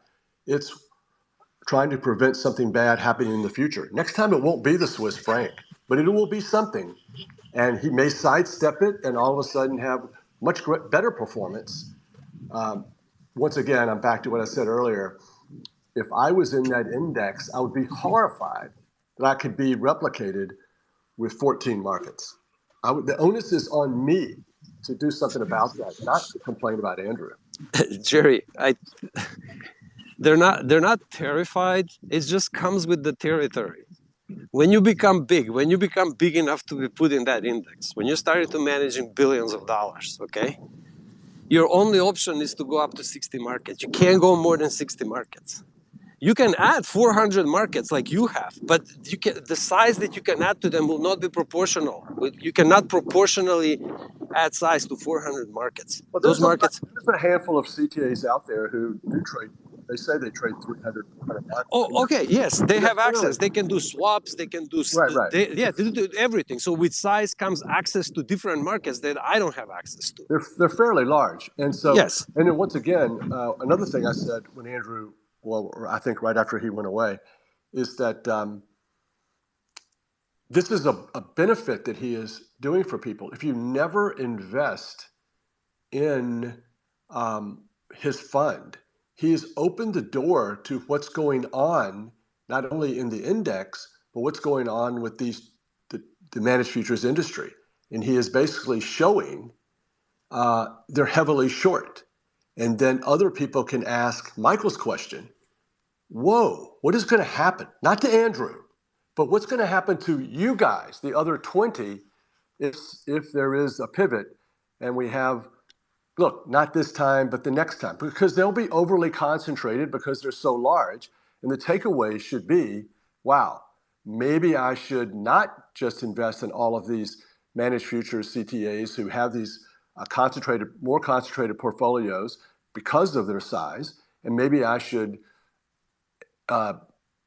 look to more traditional trend following that trades many more markets and lets profits run and doesn't get so concentrated because they've run these back tests to say that it doesn't really matter if you're really concentrated, but it might matter in the future. Jerry, I agree. But when you said even the big funds that trade 400 markets, in 99% of the time, their performance could be tracked with Andrew's 14 markets. Why they trade 400 markets is for the 1% of the time when it does not, when it cannot. So most of the time you will do analysis over the last 3 years, over the last 5 years. So yes, our performance could be easily replicated with these movements in the 4 big sectors and whatever. So you can pick 2 instruments from each sector, each 2 instruments. So big firms trade 100 markets per sector. A tracker trades 3 markets per sector. So he's able to replicate the 100 instrument performance with 3. That can work for a very long time. Any 3 you pick, you can easily replicate what the 100 instruments in this sector have done. Except in the rare occasions when one of the markets that you pick, one of the 3 that you pick, has such a tail event for which the person that trades the 100 markets will be nothing. He wouldn't even notice it because what is 1/100th of his size in the sector. But it will be 1/3 of the size in the sector of the replicator. And that's when the replication falls apart. So just like in the normal world, we say, the world is normal, outliers don't happen, everything is mean reverting, everything is getting used to it, until it doesn't. Until in the rare occasions when an outlier happens. This is the exact same scenario. Some truth to that, but I think also actually Andrew has a point, because the point is that if you look at the big CTAs, they have like 20 or 30 bond markets. It's not like they have 1 or 2 bond markets. They have a lot of bond markets, for example, in their portfolio. So if something happened to interest rates, for example, as some kind of outlier event like a Fed pivot, it's going to hurt the whole interest rate sector in the normal CTAs. So I think 10 or 14 markets is too low, but actually it reminded me, I know that in this group there are lots of fans of a certain UK trend follower who's up more than 100% this year, I think he now goes under the name Chuck Norris. But he trades less than 40 markets. So the whole idea about why do these big CTAs trade hundreds of markets? Okay, in Jerry's case, he may truly believe from his research that having 200 single stocks is better than not having them. Fine. But I think for the big managers, the big CTAs, the truth is they trade 200 markets because they manage 10 billion or 15 billion. It's not about the performance. It's about how do we get into all of these positions without moving the markets. Well, we probably should just trade more of them so our trade size is smaller per market. I think that's why we see these managers trade so many markets. It's not because of the performance, because the performance doesn't support it. There's no evidence that people who trade 200 markets or 300 markets perform better than people like Don, where we trade less than 60 markets, or Chuck Norris, who trades 38 markets, right? There's no performance evidence, but there is capacity. That, I think, is the issue. Niels, I agree. Capacity is one of the issues, but I wouldn't disregard performance. For me, there is a big difference if I trade 40, 100, 200, or 300 markets. Now, depending on what type of markets they are. If they're very correlated with what I have, but if I can find 300 markets that are relatively uncorrelated, I don't know, swaps, energy, something, or I don't know, Kazakhstan minus Uzbekistan trade as a spread trade. So there's many ways to skin this cat. So one way to spread out over different markets is, of course, liquidity. So ability to spread out capital. But theoretically, even if two markets are 90% correlated, like very similar, I'm still better off trading 50% in each of them than 100% in one of them. Why? Because of the unknown future. Because I cannot predict a world, a future universe, in which they will not be correlated. Well, they will not be correlated. To give the example with interest rates, yes, it's easy to replicate 100 interest rate markets and not just 20, 30 bond futures, but we're talking interest rate swap, curve trades, 2 stands in Germany, 2 stands in France, spread trades, curve trades. You can do butterfly trades. You can trade the belly of the curve, the 10-year minus the 2-year and the 30-year as a spread. It's a separate instrument. So you can have 100 interest rates markets, which in one way or another are correlated with interest rates. Curve steepeners, flatteners are correlated with interest rates. Butterfly trades are correlated with interest rates. So everything is correlated with interest rates. And yes, when everything is correlated to a high extent with interest rates, which is 95% of the time, it's easy to replicate 100 market performance with 3 markets. The problem comes, then the 3 markets that you pick, and this is purely by chance, I'm assuming, because it's like, hey, let's pick these 3. Let's pick 2s, 5s, 10s in America and try to replicate interest rates on planet Earth. Well, that has worked well over the last 20, 30 years. But what if something happens for the 10-year note specifically? Failed auction, some event happens that's prices things 10 years into the future. I don't know, I cannot predict. But what if something happens that the 10-year significantly underperforms the 2-year and the 30-year? The belly of your 3. So I'm talking just America, just 10-year. So country, duration. So you have all these exposures. 95% of the time, country and duration doesn't matter. All interest rates go up and down, they follow America. And if you just trade America, you will be fine.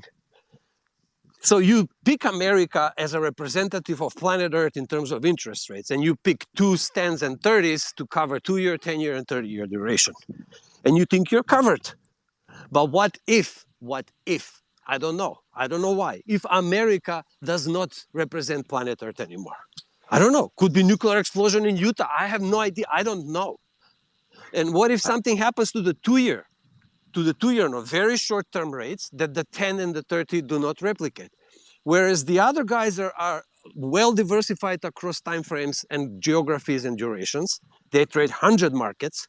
spreads, butterflies, and whatever, you're 1/3 of your whole risk. If 2 year goes bust, if you're short and it goes up 50%, you're out of business. You're out of business. So absolute. I'm not disagreeing with you that I think 3 markets is too low. Don't get me wrong here. What I'm saying is that I don't think that the big managers trade hundreds of markets because they think or have any evidence that the performance they generate will be better, because at least it hasn't been better in the past. But I think you raise a really good point, something that I had not thought about before hearing your talking now, and that is maybe Andrew's strategies or replication methodology worked so well because we were in a carry regime for the last 20 years where central banks were in control and there was very little divergence between markets. What if we are heading in, as I believe, into a deglobalizing world where there's going to be lots of divergence, where Europe might do things that US is not doing, where Japan is doing their own thing as they are already now, and so on and so forth. So I think the real challenge to replication, the way Andrew describes it, might be a deglobalizing, more divergent world where actually trend following the way we do it will thrive. I completely agree. And that's when diversification will actually show. There's no big difference between 60 and 200 markets because the world has been in this, had this Fed put on a global level. Because this whole planet has been centralized with a centralized control 5-year plan from the Fed, from America. That game seems to be ending. I don't think how that's going to end. So one, that's going to cause more outliers, which is good for trend following. And two, what I think is it will make a difference between the performance when you trade 60 versus 200 markets. There will be bigger benefit of diversification. One, for profits, but what's most importantly is for risk control.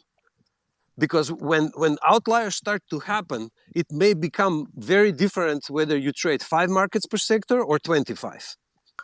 Let me give you another example. During some period, you have coffee gains like 20% and bonds gain 20%, and you are regressing with a small universe of contracts, and you attribute the whole gain to bonds. Next time, it may not be coffee 20% plus bonds 20%. It may be only coffee 20%, and you don't have that. And this is the risk. The other risk, of course, the terminal risk is the risk of margin call. I think absolutely, with whom I agree completely, is alluding to this. It's not out of the question during a tail event with concentrated positions. But anyway, my decision is that I like the BMF and I like what these guys did, and I wish them good luck, and I will stop talking about it for the next 3 years to see how it's gonna go. Because replication is a very old idea. In the 20 years ago, people tried to replicate many things with genetic programming and neural networks, and at the end of the day, it didn't work well. So let's see how it goes. Maybe these guys have something. We don't know, and of course they are not going to talk about it. So we'll see. We'll see here. Thank you, guys. Thank you, everybody. Thank you, Jerry, for hosting this space. Wonderful ideas. Oh, yeah, you're welcome. But I'm going to challenge you. I'm sure you'll talk about it. I know I'm going to keep talking about it. But I guess listening to all this recently, I've sort of thought that, yeah, maybe Andrew does have this weakness where he's just not diversified enough. And yeah, I mean, I agree. I mean, I think he's going to lose. He's not going to be immune to any sort of problems that the managed futures index has. So he's going to suffer AUM loss or whatever if that underperforms. And then then I agree that trading these 14 markets, it's a time bomb possibly waiting to where the replication algorithm is being fooled. It's perfect if you look at history, and it knows exactly that it only needs those 14 markets. And if he misses out on a big trend, an outlier, and then my contention that, well, that group of traders, they don't let things get too outliery anyways because they keep scaling it back based upon vol. But maybe that could harm him as well, somewhat, that he doesn't have a certain market that does outperform, and it outperforms materially before they can cut it back based upon the volatility. But it does seem that I agree that the worst possible situation is like a Swiss franc, where it's 1 out of 14 versus 1 out of 65, 100, 200, whatever. So I do think that that is a major, major issue for him. And as much as he's trying to embrace CTAs and outliers and trend following and non-normal distribution, he is bringing into this his upbringing and the traditional way of looking at markets, which is not playing for outliers and minimizing the possibility and relying too much on back testing. I half suspect we're going to find that while he might be getting positive skew at the moment, it probably is not extreme positive skew. And I'd say that over the course of time, we might see negative skew come in, particularly associated with this model risk of replication. Yeah, I mean, I was going to ask Andrew, but he left. Do they have I don't know if they have a maximum acceptable tracking error. And what do I mean by that? So let's say next Monday comes, so next weekend, they get all the data and they run their regression, and they cannot find any weighting of these 14 markets that tracks the index close enough. The best they can get is, 80%. And their goal is 90. So every time when we track, we want a 10% tracking error. We want 90% coverage of the factors that we want. 10%, we're fine. That's noise. But what if any possible combination of these 14 markets, any weight, any long, any short of these 14, doesn't bring them higher than 80% tracking, or doesn't bring them with tracking error of lower than 20%. So what do? My question is, what happens? Do they sit down and choose different 14 markets? Do they start adding a 15th, one of the 100 remaining as a 15th, and try to get to 90 with it? What's the process? Do they replace? Do they try to replace one or two of the, or they see what the markets have done, who has done a big move or doesn't, and this thing has done a big move. We don't have it in our thing, so let's just replace this with that, and now we're good to go. I'm wondering how that process goes and how much discretion and how systematic that process is. Yeah, it'd be interesting. I think if I was in charge of replicating, I would say, let's try to replicate with as many markets as possible. Then the problem becomes mathematically, as Bruno said, it becomes mathematically impossible, and you will just have infinite combinations of 60 markets that will come close to with a close tracking error, and you wouldn't know which one to pick, which one is better. So it becomes very, very complex, I think. Yep, very complex. But yeah, no, that's very insightful. I totally agree that he has this problem with too much replication, relying too much on what's worked in the past. That, I think, is the issue. And you got to trading. He's trading too large. He's going against everything that I believe. And I don't think that he's being lulled into it. Like, he could never replicate Richard or me, because we would allow pork bellies. That's his favorite comeback. No one ever says pork bellies made my year, but that's trend following. That's classic trend following. Pork bellies will make your year, along with sunflower seeds and white maize and canola and rapeseed, and a lot of the smaller markets that lumber that look different than the sector. You know, corn and soybeans make 50 ATRs, but rapeseed made 300. And so that did have a big contribution. And so, but I think that even with the traditional managed futures CTAs reducing positions constantly, as the trend gets bigger and more dominant, and the outlier starts showing itself, not only with profit and loss, but with volatility, there, you know, he's taken that too far. He's gone another level that I can replicate all of that with 14, and I think that's problematic. Yeah. So I think the least of his problems is what he perceives to be his tail risk, which is underperforming the index, which he will suffer from. He'll suffer from that. He'll suffer from the index losing money, as will he. And he has this hidden bomb out there of the Swiss franc trade, which it won't be the Swiss franc next time, but it will be something else. Jerry, I completely agree on the trading small, illiquid markets.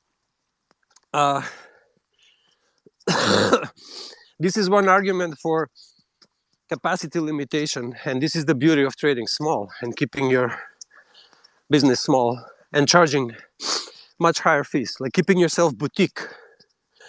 This is an argument, because if you focus on the outliers, but here the outliers are the outliers of the market, which you can prove that the big players cannot come to for liquidity reasons, there you will have more edge, because you're playing a zero-sum game against less sophisticated opponents.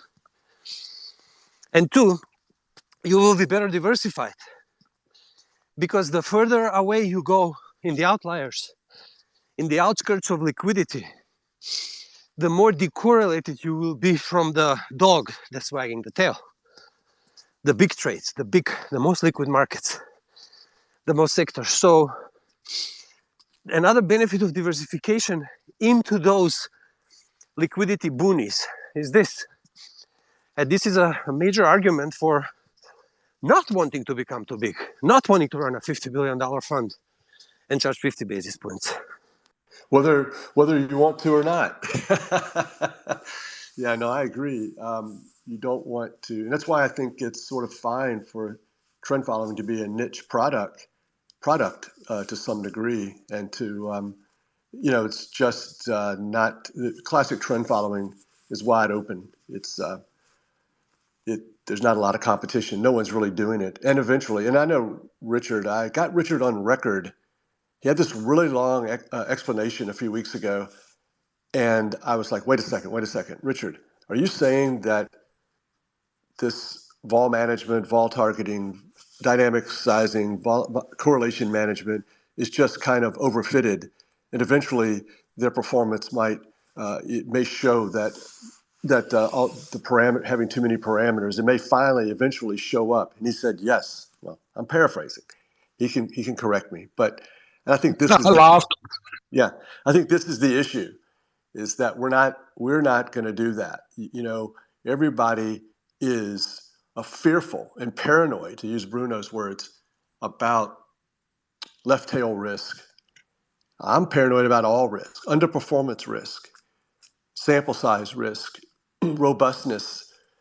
And so I think to the degree that bothers you, that's how you'll end up making your choices. Okay, it's been 2 hours, 11 minutes, all-time record maybe. I've got work to do, other work I've got to do, and but it's been fun, and thanks everybody for being here and asking respectful questions to Andrew. He's a nice guy, and we will convene again next week with more good questions, and I'm sure he'll be back again in a more less official way, just participating if he wants to or doesn't want to. But anyways, hope everybody has a good weekend and good trading, happy trading, and see you next week. Cheers, everyone.